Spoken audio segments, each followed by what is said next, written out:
So here's a sad story.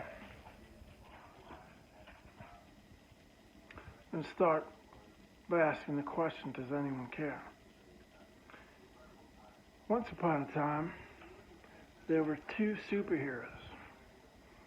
One who wanted to be the superhero because his older brother had no choice but to be the role model, to be the superhero. And he grew up pretty much, how to say it, from the age of 8 or 9 when we moved up here, maybe even before in the third grade. Gleaned. I don't know if this is the word. No, gleaned is not the right word. There was a game, and I got around to be about the third grade in Ardsley, and then when we got up here around the fourth grade, it's kind of like King of the Mountain, and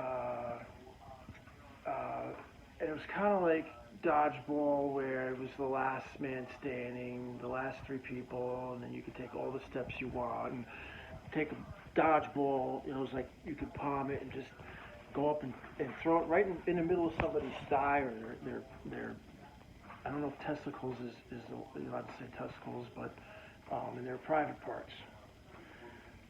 Yeah, or in their face or their mouth or an eyeball, whatever. You know, I played baseball. I was on a wrestling team. Tried out for the football team, and I'd always, make it like first string, tryouts, and do pretty good, and then just kind of get romped on, beat up, picked on because I didn't grow up saying the N-word and didn't go to the same church that the kids up here did. And I love my country. I always go back and forth to Germany since I was a kid, and I had to put up with this racist white trash, upstate New York bullshit.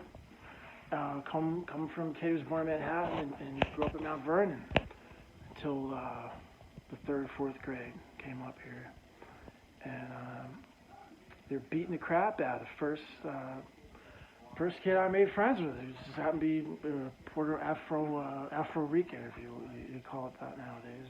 Puerto Rican with very dark skin with curly hair, saying I'm not an N-word as they were smashing his skull into the urinal. And the urinal was smashing open, and I grabbed him, and I pushed the other kids away, and they drop kicked me in the face, and I had a bloody nose. That was my first day of fourth grade. And I'm still friends with his older brother. I don't know what happened I don't want to say his name either, because I feel bad for him. But just like his older brother, we both had a little brother who was very troubled. And when I was 17, I was already going to college.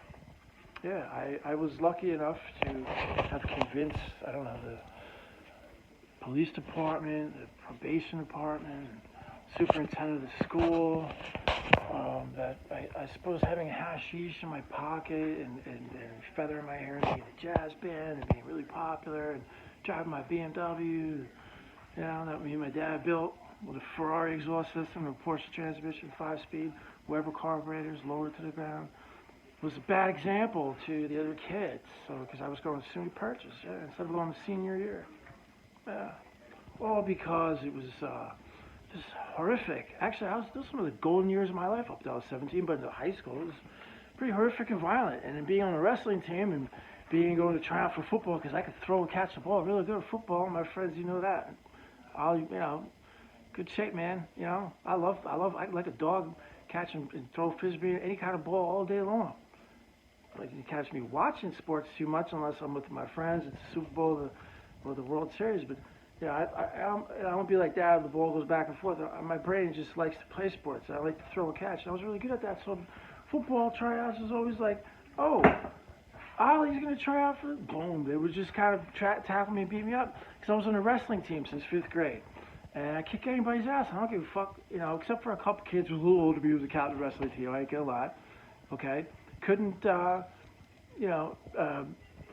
whatever. They were older than me, and I was young, and I used to